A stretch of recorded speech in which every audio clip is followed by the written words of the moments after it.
समय सार के बंधाधिकार में आचार्य प्रवर कुंद स्वामी विशेष व्याख्या को कर रहे हैं। सामान्य गृहस्थों को इतनी गहराई का बोध नहीं होता है। मुनिजनों के चिंतन में, विचार में ये गहराई आती है। आचार्य प्रवर कुंद स्वामी का जीवन आध्यात्मिक रहा है, विशिष्ट साधना संपन्न रहा है। उनका हर कथन एक लकीर बन करके आगम बना है। आचार्य प्रवर कुंद स्वामी की लेखनी से अनेक महत्वपूर्ण ग्रंथ हमारे तुम्हारे को प्राप्त हुए हैं। जिन ग्रंथों में नवनीत के समान शुद्ध तत्व का कथन करने वाला समय सार ग्रंथ है। समय सार बड़ा ग्रंथ है, एक साथ सभी लोग पढ़ नहीं पाते। पढ़ाना भी है सभी को समय सार, तो समय सार में से सार और निकाल लो। तो छोटी सी किताब तैयार कर दी, समय सार सार।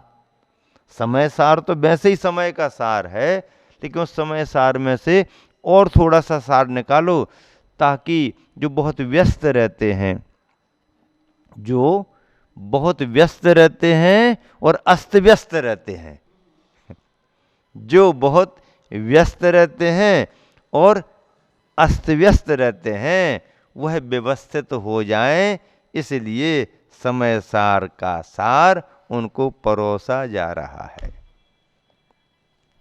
आचार्य प्रवर कुंद स्वामी समय सार के बंधाधिकार में कह रहे हैं, आयु कर्म को लेकर के चर्चा चल रही है।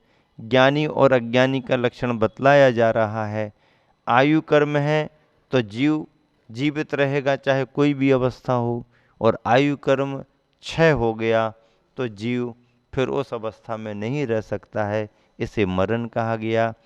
आयु कर्म के कारण ही जीव जीता है, इस बात को बतलाने के लिए गाथा लिखी गई। अगली गाथा 264वें नंबर की गाथा है। आउदयेन जीवदी जीवो एवं भनन्ति सौवन्नु आउम चनते देशितुमं कहम तये जीविदम कदम तेसिम।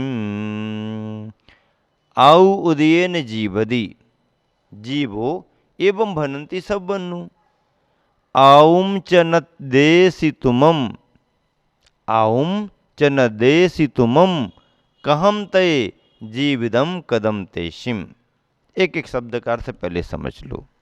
यहाँ पर स्वाध्यायी लोग बैठे हुए हैं, सभी को इन शब्दों को समझना पड़ता है, पकड़ना पड़ता है।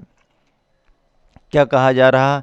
जीवो जीव आयु उदयेन आयु कर्म के उदय से, जीव आयु कर्म के उदय से जीवदी जीता है। जीव कैसे जीता है? आयु कर्म के उदय से जीता है। आयु कर्म ही तो जीवन है। आयु कर्म है तो उस अवस्था का जीवन है। जीवो आयु उदयेन जीवदी जीव आयु कर्म के उदय से जीता है।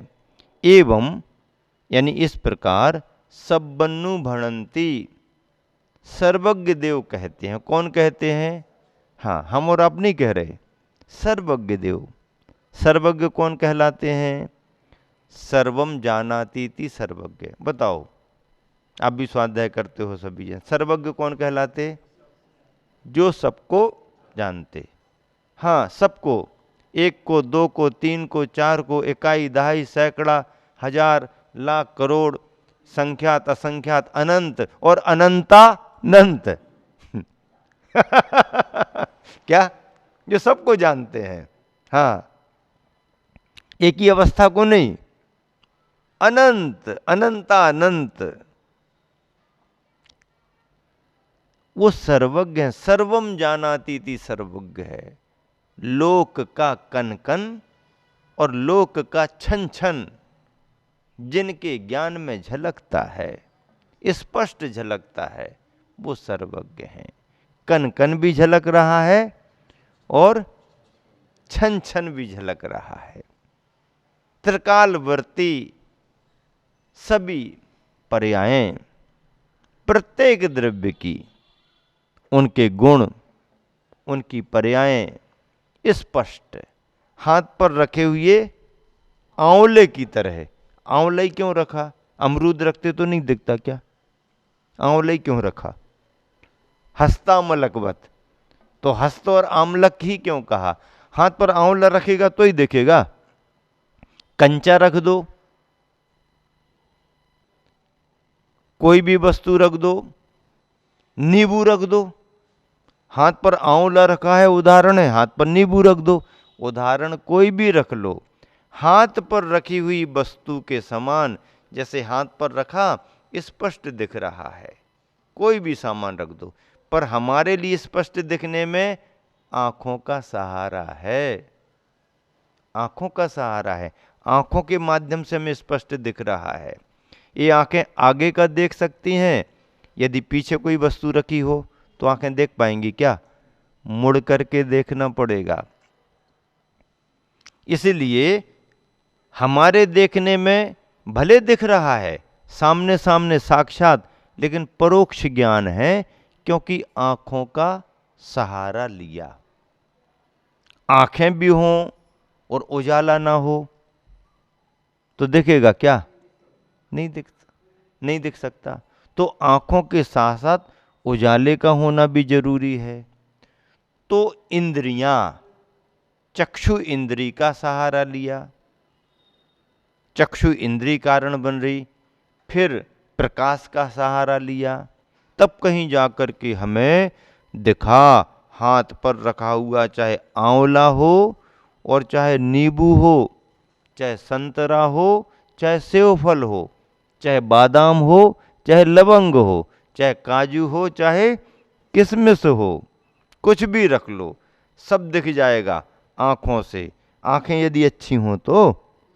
हाँ, अब आई साइट कमजोर हो जाए तो, आंखों में धुंधलापन आ जाए तो फिर चश्मा और लगाना पड़ेगा। आंखें तो हैं, पर नयन पर एक उपनयन और लगाना पड़ेगा, तब दिखेगा साफ साफ। तो ये साफ साफ दिखना, इसे एक देश प्रत्यक्ष या समझ लो कि तात्कालिक प्रत्यक्ष भले कह दो, पर यह प्रत्यक्ष ज्ञान नहीं है। प्रत्यक्ष ज्ञान वो होता है जो मन और इंद्रियों की सहायता के बगैर होता है, जिसमें मन का भी काम नहीं विचार करने का और इंद्रियों की सहायता भी नहीं, वो प्रत्यक्ष ज्ञान होता है। ऐसा प्रत्यक्ष ज्ञान, और वह भी सीमाओं से बंधा हुआ नहीं, द्रव्य क्षेत्र काल की नहीं, सीधा, कोई सीमा नहीं, असीम अनंत, ऐसा ज्ञान सर्वज्ञ भगवान का होता है, हमारा तुम्हारा नहीं है। उन्हें सर्वज्ञ कहा, सब्बन्नु, वह सर्वज्ञ भगवान है। तुमम, तू आउम च आयु, अन्न को आयु कर्म न देसी, नहीं देता है, तू अन्न को आयु कर्म नहीं देता है, तब तय तूने तेसिम, उन पर जीवों को कहम किस प्रकार जीविदम, कदम जीवित किया। जब तुम दूसरों को आयु नहीं दे सकते तो फिर तुम कैसे करे कि हमने उनको जीवन दान दे दिया, हमने उनको जीवित रखा है, हमने उनको जीवित किया। तुम किसी को आयु दान नहीं दे सकते तो तुम नहीं कह सकते कि हमने उसको जीवित किया। तुम किसी की आयु का हरण नहीं कर सकते तो तुम नहीं कह सकते कि हमने उसका मरण किया। ये सिद्धांत आचार्य प्रवर का है और इसी सिद्धांत को आपको समझना है। जीव अपनी आयु के उदय से ही जीवित है, ऐसा सर्वज्ञ देव कहते हैं। सो हे भाई, तू पर जीव को आयु तो देता नहीं है, तो तूने उन जीवों को जीवित कैसे किया?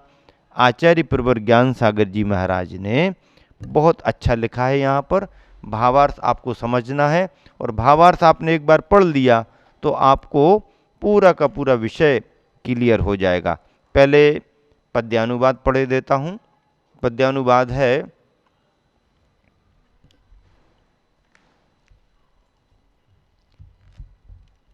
है आयु के उदय पा जग जीव जीता, ऐसा कहें जिन जिन्हें मद ने न जीता।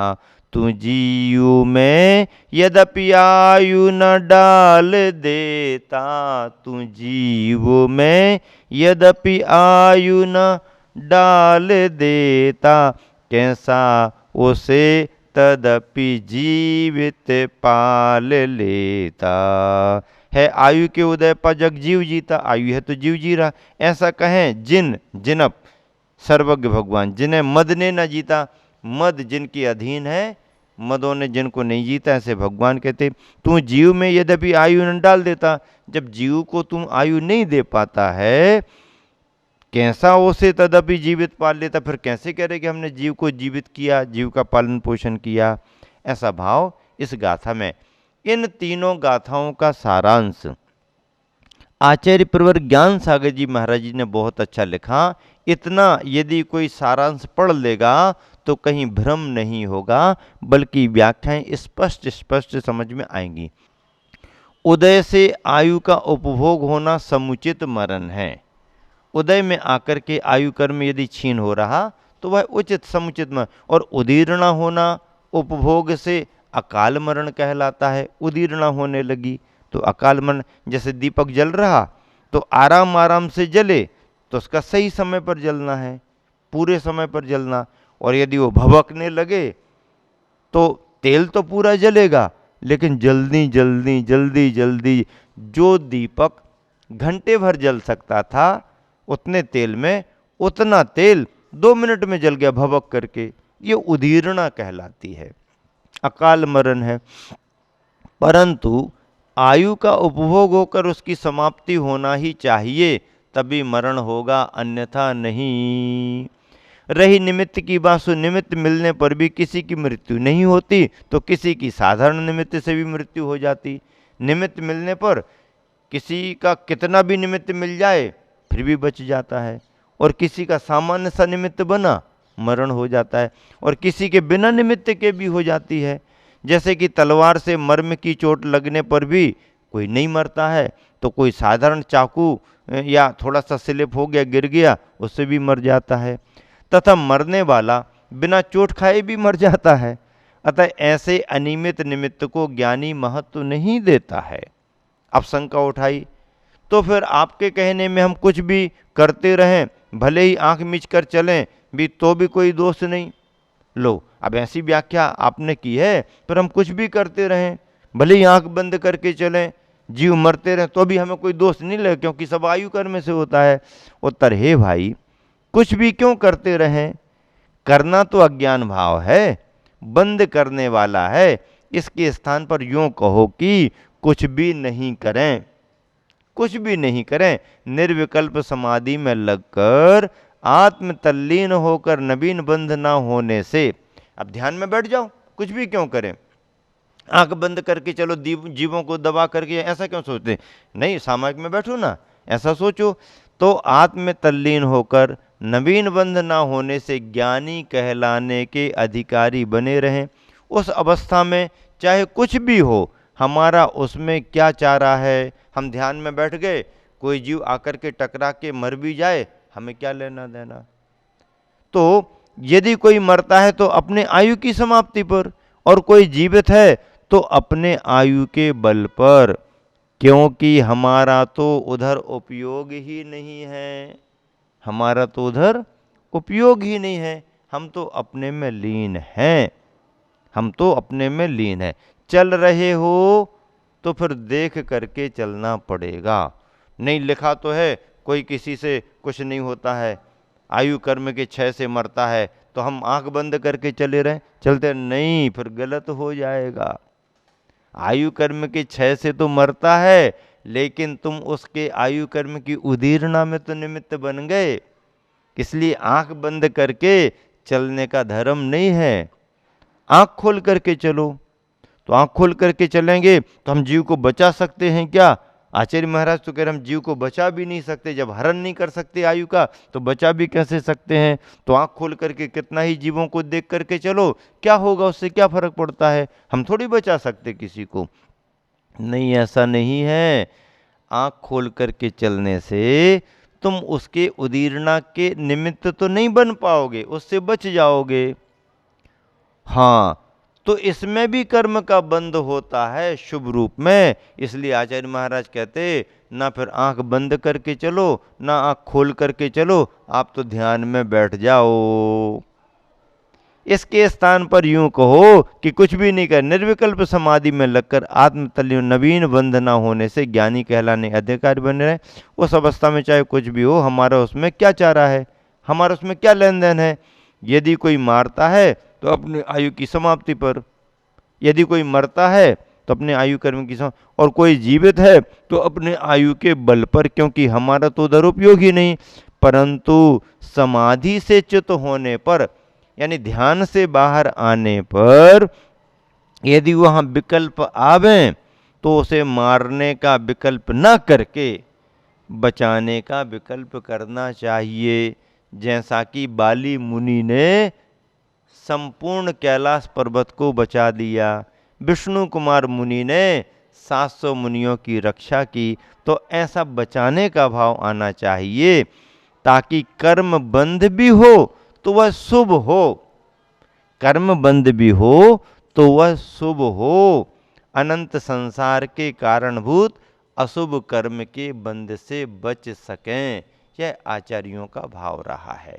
अशुभ की प्रवृत्ति से बचाने का और शुभ की प्रवृत्ति में लगाने का, और समय आने पर अशुभ और शुभ से ऊपर उठ करके शुद्ध में लगने का, यही संदेश भगवान अरहंतों का है, सर्वज्ञ का है, जिन वरों का है। ऐसे सर्वज्ञ भगवान की देशना को सुनकर समझकर अशुभ से बचना चाहिए और शुभ में संलग्न होना चाहिए।